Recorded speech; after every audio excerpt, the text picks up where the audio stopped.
Welcome back, everybody. If you can't tell from the thumbnail and the mask, we got to talk about that new episode of Daredevil, Born Again, episode 8.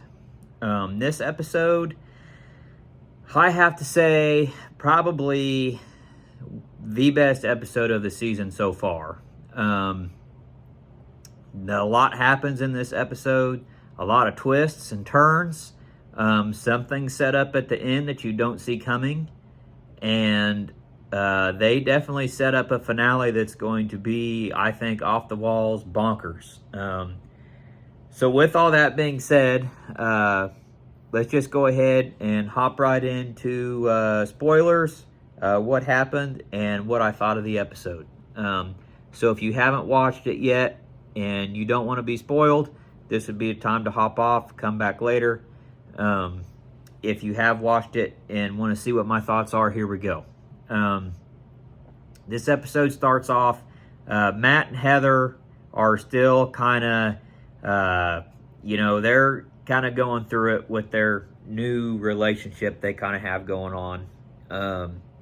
She's being very questionable about Matt and what he's doing.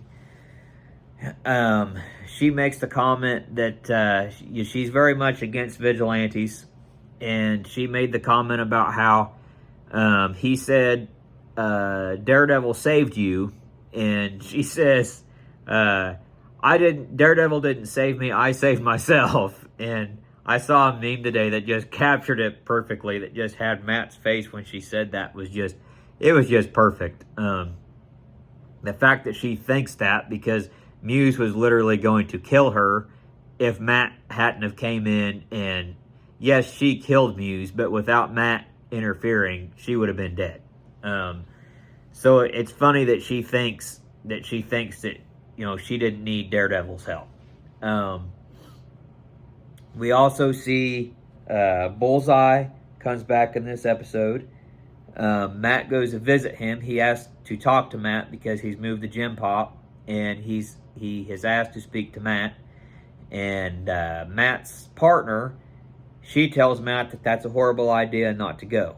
But ultimately, Matt's still going through it. So Matt goes and goes to see Bullseye. And we also see that the enhancements that they did on season 3 of Daredevil to Bullseye, we see those. The camera kind of turns blue as he's honing his vision in on things. And it was interesting.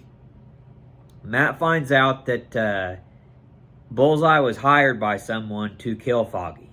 So he's kind of trying to put this together. He figures out something about Foggy, that Foggy was going to win this case that he was up against. And Matt figures it out. And when he's talking to Bullseye, Bullseye makes the comment that the hero, you have to defend your enemy, or something to that extent. Which is foreshadowing of what happens at the end of the episode. So Bullseye basically tells Matt that he needs to get him out of prison. And Matt gets behind Bullseye and he slams his head against a table.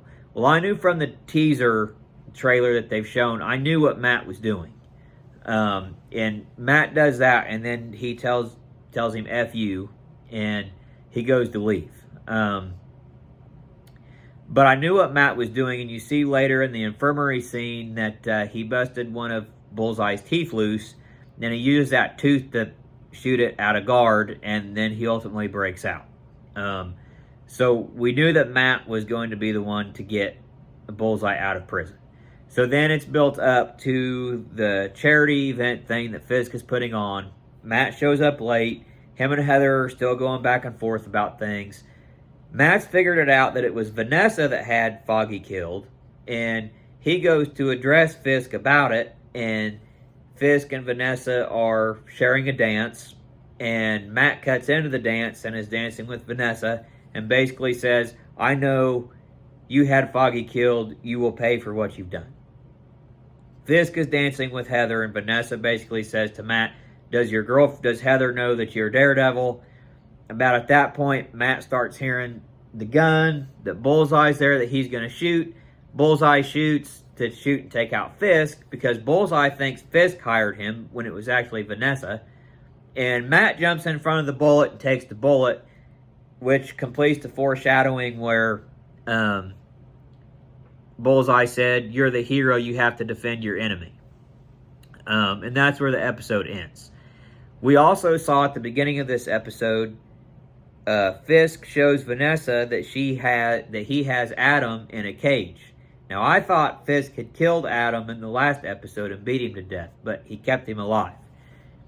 Anyway, Adam's begging to get out, and ultimately, Vanessa takes a gun and shoots and kills Adam, which basically shows Fisk and Vanessa are perfect for each other. They're both evil, they're both powerful, they'll stop at nothing to get what they want, and they have no consequences for their actions.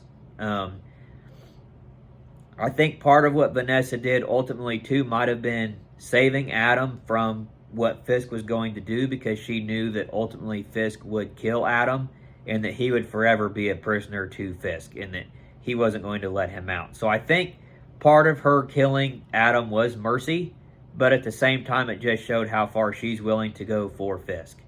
And that was the episode. So we're set up for the finale next week. We know Frank's going to be back.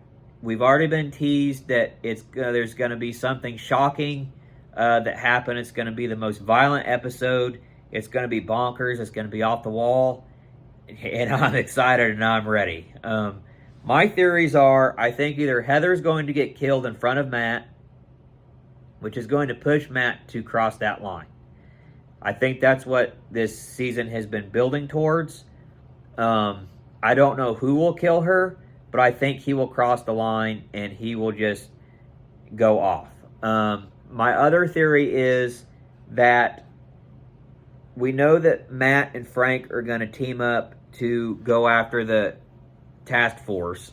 We saw how corrupt and evil the task force is in this episode.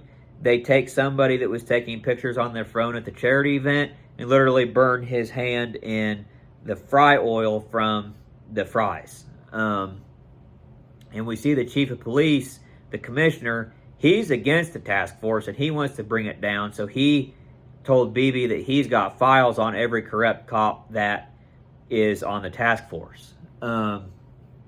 That would be Matt's way of bringing them down, but not Frank's way. So I think we're going to see Frank and Matt team up. I think Matt's going to injure a few of the task force. And I think it's going to come to the point he's just going to let Frank have his way. And I think Frank's just going to lay waste to that task force. That's my other theory. So that's my two theories. We'll see what happens. I think Karen might come back in the finale, so we'll see what happens with that. But yeah, other than that, I'm loving this series. I am so ready for the finale. I think it's going to be incredible. I'm also excited. My wife finally started getting into this episode 7 or 8. She started getting into. So I think she might actually watch the finale and enjoy it. So I'm loving that. But yeah, after the finale, I'll have my review for the finale up, along with my rating of the season as a whole, and what I just thought of it. So let me know in the comments what you think of this season. I've seen mixed reviews online. Some people like it. Some people aren't liking it as much as a Netflix series. I think it's better. I think the writing and the story building has been great. And I can't wait to see the finale and how they cross it over into season 2. I really like how when I sit back like this with the mask, my eyes look black. Random, sorry. But yeah, so if you haven't already, like the video, share the video, subscribe. It really helps to build the channel when you guys subscribe and hit the notification bell so you don't miss out any videos coming in the future. Yeah, thanks for watching, and we'll see you on the next video.